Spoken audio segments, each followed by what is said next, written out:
Thank you madam. आज के NSC द्वारा आयोजित इस कार्यक्रम में मंचासीन एडिशनल डायरेक्टर सीट डॉक्टर शर्मा साहब, एनएससी के समस्त अधिकारीगण और युवा जनप्रतिनिधि एवं हमारी कृषि सेवाओं से जुड़े जितनी भी संस्थाओं से जुड़े हुए डॉक्टर राजेंद्र मोहन साहब, मेरे साथी इफ्को एमसी विजयपाल सिंह जी और केवीके के समस्त स्टाफ और कृषि आदानों की व्यवस्था रखने वाले समस्त डीलर, एफपीओज के मैनेजर्स एवं हमारे किसान साथियों। वैसे तो इफ्को कोई नया नाम नहीं है, सभी चीज परिचित हैं कि इफ्को विश्व की सबसे अग्रणी और फर्टिलाइजर के सेक्टर में विश्व की सबसे पहले नंबर की संस्था है जो खादों का उत्पादन और सहकारी समितियों के माध्यम से किसानों को वितरण करती है। जैसा कि वक्ताओं ने पहले बताया भी कि केमिकल फर्टिलाइजर से हमारी सोइल्स खराब हो रही हैं और उसका डायरेक्ट असर हमारे ह्यूमन हेल्थ, हमारे स्वास्थ्य पे आ रहा है, क्योंकि फूड ग्रेन के माध्यम से, हमारे फ्रूट एंड वेजिटेबल्स के माध्यम से, क्योंकि जितनी जरूरत है उससे कहीं न कहीं हम उसकी मात्रा ज्यादा ही डाल रहे हैं, चाहे वो यूरिया हो, चाहे डीएपी हो, चाहे दूसरे इनके वैकल्पिक ग्रेनुलर फर्टिलाइजर जितने भी हैं। पिछले लगभग 15-20 सालों से वाटर सोल्यूबल फर्टिलाइजर भी प्रचलन में है। तभी से हम लोग इस बात पे जोर देते आ रहे हैं कि ग्रेनुलर फर्टिलाइजर जो भी है उसका मिनिमम प्रयोग होना चाहिए और ये वाटर सोल्यूबल फर्टिलाइजर है क्योंकि ये प्लांट की आवश्यकता होती है। हम कर क्या रहे हैं कि हम जमीन को खाद दे रहे हैं, जबकि जमीन को खाद की जरूरत नहीं है, उसके न्यूट्रिएंट्स की, उस पोषण की जरूरत हमारे पौधे को है। तो हमें पौधे पे ज्यादा टारगेट उसको करना चाहिए कि पौधे को ज्यादा से ज्यादा पोषण कैसे मिले और जमीन को कम से कम मिले, क्योंकि जमीन में जाएगा तो बट नेचुरल है कि जैसा बताया भी गया है कि यूरिया उसकी मात्र 30% ही उर्वरक उपयोग दक्षता होती है। इसी प्रकार फॉस्फेटिक में अगर डीएपी एनपीके की बात करें तो वो भी 40, 42, 45% तक की उसकी उर्वरक उपयोग दक्षता होती है। तो वर्तमान समय है ये खेती में हमें बहुत आगे बढ़ने का है। बीज और पानी अपने आप में बहुत महत्वपूर्ण है, परंतु खाद क्योंकि एक पोषण का मुख्य कारक है पौधों के लिए, तो कृषि आदान में ये भी अति जरूरी है कि हमें लंबे समय तक इस खेती को करना है तो हमें अपनी जल, अपना जमीन और अपने जलवायु को बचाना होगा।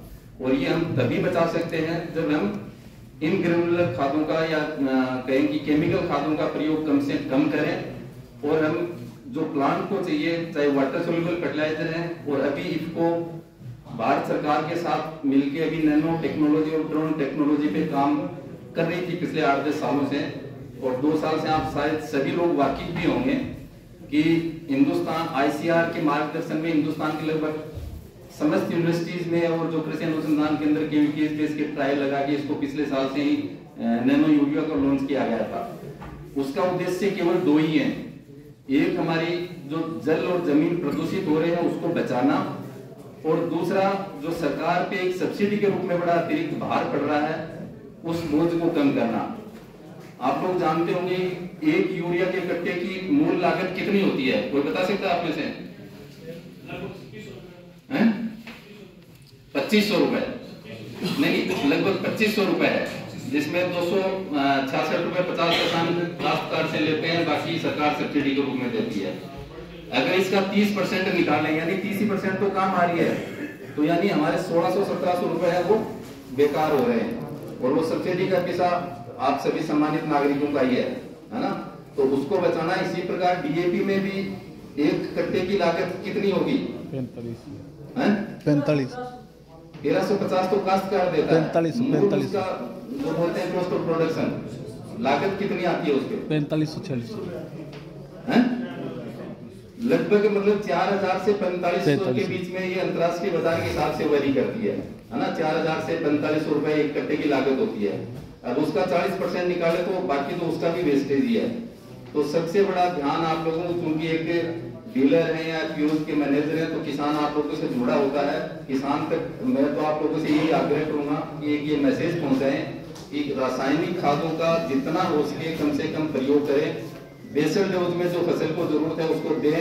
इसके अलावा आप प्रयत्न करते हैं कि भाई फर्स्ट पानी में जब तक कैनोपी नहीं बने फसल की, तब तक आप उसको फर्टिलाइजर को दे सकते हैं। जब फसल की कैनोपी यानी जमीन लगभग थोड़ी घिर सी जाए, लगभग फसल महीने की हो जाए, 35 दिन की हो जाए, 40 दिन की, उसके बाद हमारे हिसाब से या आपको कतई उसके ऊपर यूरिया या डीएपी या देने की जरूरत नहीं है। आप केवल उस पौधे की पत्तियों के माध्यम से जो भी आप वाटर सोल्यूबल फर्टिलाइजर दे सकते हैं, या नैनो यूरिया, अभी नैनो डीएपी भी आने वाला है नेक्स्ट सीजन में, उसका भी भारत सरकार ने परमिशन दे दी है, केवल गजट नोटिफिकेशन होना बाकी है। तो उम्मीद है कि शायद अप्रैल से वो भी आ जाएगा। तो उसको भी नैनो यूरिया की तरह उसका थोड़ा सा सीड ट्रीटमेंट भी करना होगा, उसके बाद उसका एक फोलियर स्प्रे होना है। तो इसके बारे में मैं बताना चाह रहा था। इसके अलावा ड्रोन के बारे में आप रोज अखबारों में पढ़ रहे होंगे कि भारत सरकार भी और राज्य सरकार ने भी अब कल जो बजट नोटिफिकेशन, ये बजट अभिभाषण बोलते हैं डॉक्टर, उसमें हुआ है कि भाई हम ड्रोन पे भी 4 लाख रुपए की सब्सिडी देंगे अगर कोई उस पर लेना चाहे तो। और इस ड्रोन को लेने से पहले उसके लिए एक सर्टिफिकेट लेना होता है। अगर वो उसकी कोई ट्रेनिंग करना चाहे तो आप मेरे से कांटेक्ट कर सकते हैं। उसका लगभग 70,000 रुपए फीस है, उसमें से 50,000 इफको वहन करेगी और 20,000 रुपए करने वाले को होगा। उसमें शर्त ये है कि 10वीं पास होना चाहिए और आगे उसको बिजनेस का उसका टारगेट होना चाहिए। और एक पासपोर्ट उसके लिए बताया, पासपोर्ट उसके पास होना भी आवश्यक है और साथ एक मेडिकल फिटनेस का सर्टिफिकेट।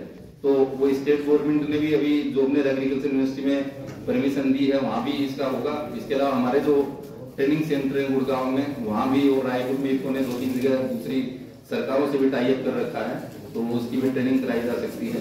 ये क्योंकि आने वाला समय इन्हीं चीजों का है, तो इसमें कोई मैं तो इतना ही कहना चाहूंगा क्योंकि समय का अभाव है। आपको कोई इससे जरूरत हो तो आप मेरा नंबर लिख सकते हो।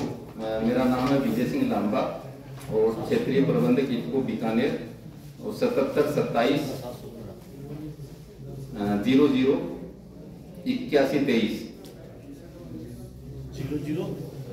8123 81 23 77 27 00 81 23। ठीक है, थैंक यू।